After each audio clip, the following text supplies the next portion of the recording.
Welcome to Intent on Purpose. I'm your host, Laura Hanson Brexa, and I'm here to help you invest your time, energy, and talents where they matter most. Ever look at your to-do list and feel completely paralyzed? When everything is a priority, decision fatigue sets in and steals that precious energy. What would you say when I say potatoes, weights, and timers are part of the answer to your dilemma? They all play a part in my guest's success. Ramona Siddoway is an author, podcaster, and public speaker. Listen to her as she shares her ideas on how to manage time so you could invest it where it matters most. Thank you so much for having me. I'm excited. Got to start off with your mantra, which is, if I'm struggling with low energy or decision fatigue, I tell myself, just do the next right thing. But tell me, what is your sifting process to determine what the right thing is? Great question. I use this mantra a lot, whether it's if I'm feeling down because I feel like my feelings have been hurt, I feel betrayed, or I get up and I just don't feel like doing something a particular day. And this was actually a phrase I got from another author. I'm trying to remember her name, but she had written a book, and that was kind of her mantra is to do the next right thing.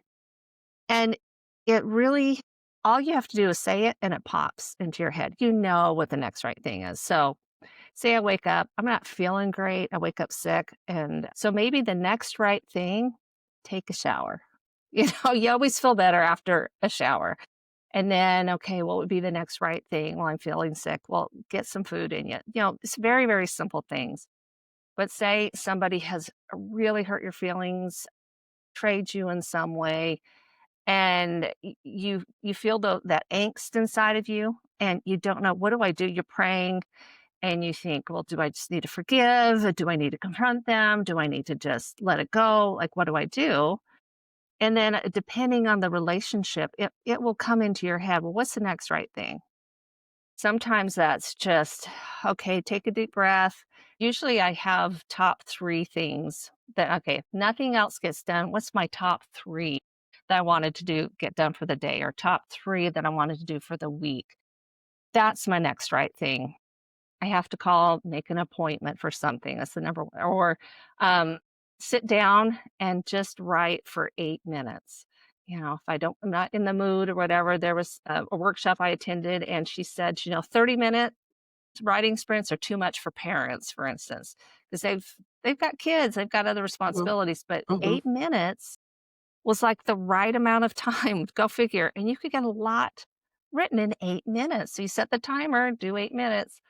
So, you already kind of have a backlist of things that you should be doing or want to be doing. And so you just kind of take a deep breath and it just comes to you. Whatever the right thing for you might be different, the right thing for me, but it's taking baby steps in the direction of your values that you've set for yourself. For me, it's writing, a relationship with God, a relationship with my family, right? Those are my top 3 things. And if you add a fourth, it's staying healthy because I'm getting older. And so movement is a big thing. I've got a physical therapist son who's constantly, do your weights. You got to, do weight training. That's the best thing for you in your aging years. And so, okay, movement. So, but what's the next right thing? Well, I can at least lift a few dumbbells, right? If I may not do the whole routine, but something along those lines.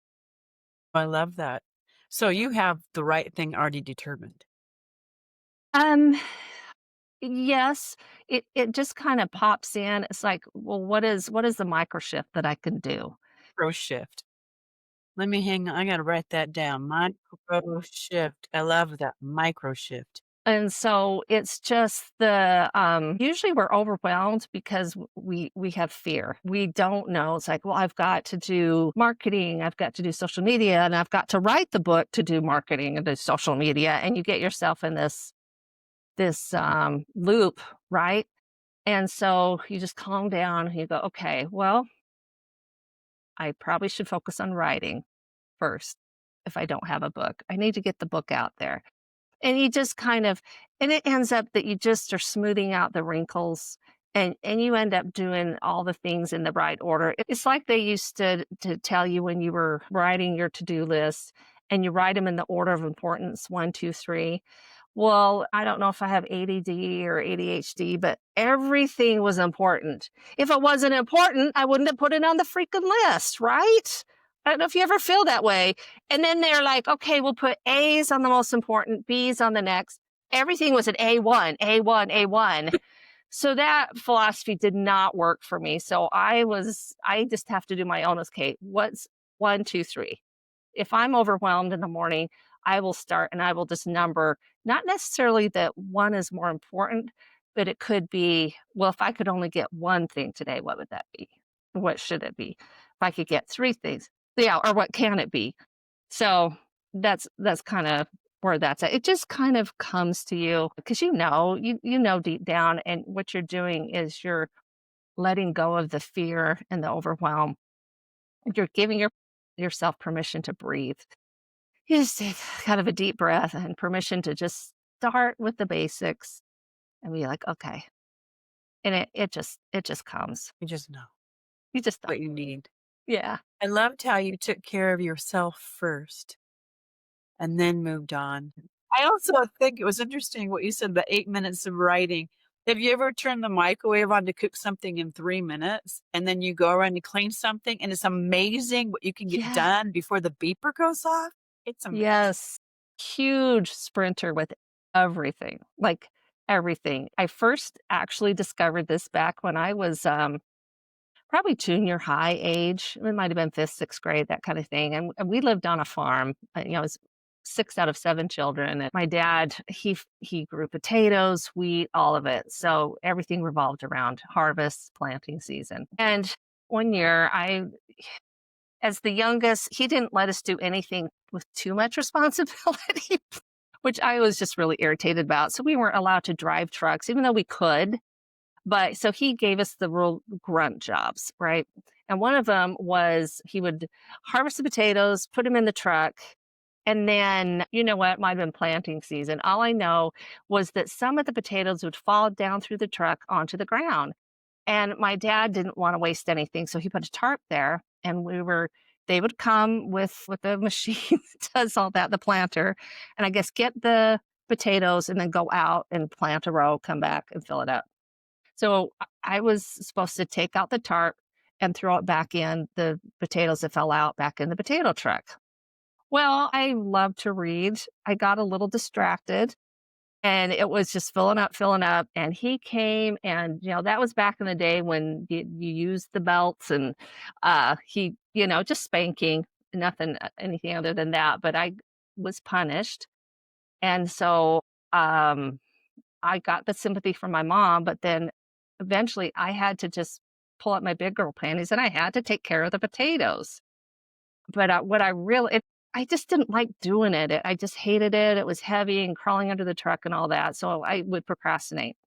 But then I told myself, okay, just hurry and do that first, right? First things first.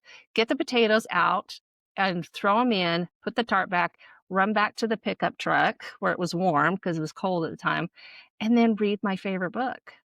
And so that was my reward for doing first things Mhm. first. And I got so much reading done that way. And I didn't get punished. I got the potatoes done like I was supposed to. So that was kind of like my first introduction to sprints.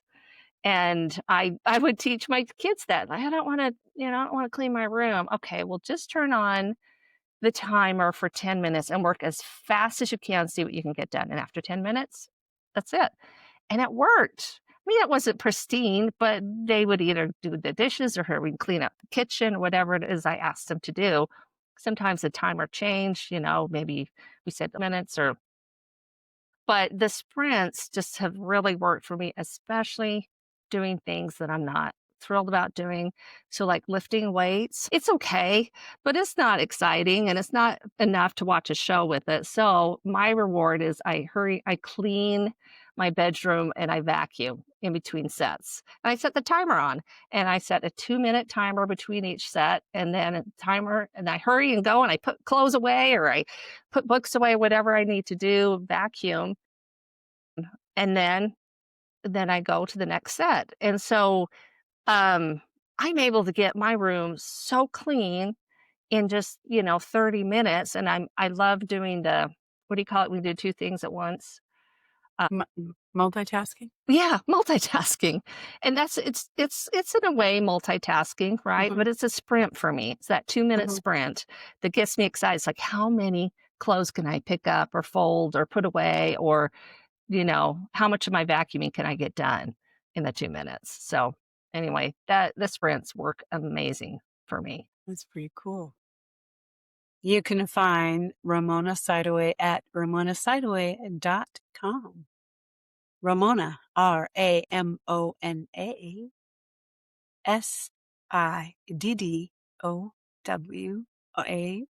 RamonaSiddoway.com.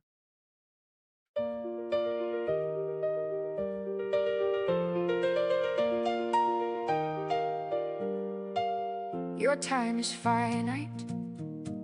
Your energy is valuable. Your talents are unique. Invest them intentionally. Intent on Purpose podcast with host Laura Hanson Brexa. Listen, learn, lead with intention. Your time is finite. Your energy is valuable. Your talents are unique. Invest them intentionally. If a story moved you, if a lesson helped you grow, subscribe, share, like, comment. Help more purpose-driven people know. Your time is fine.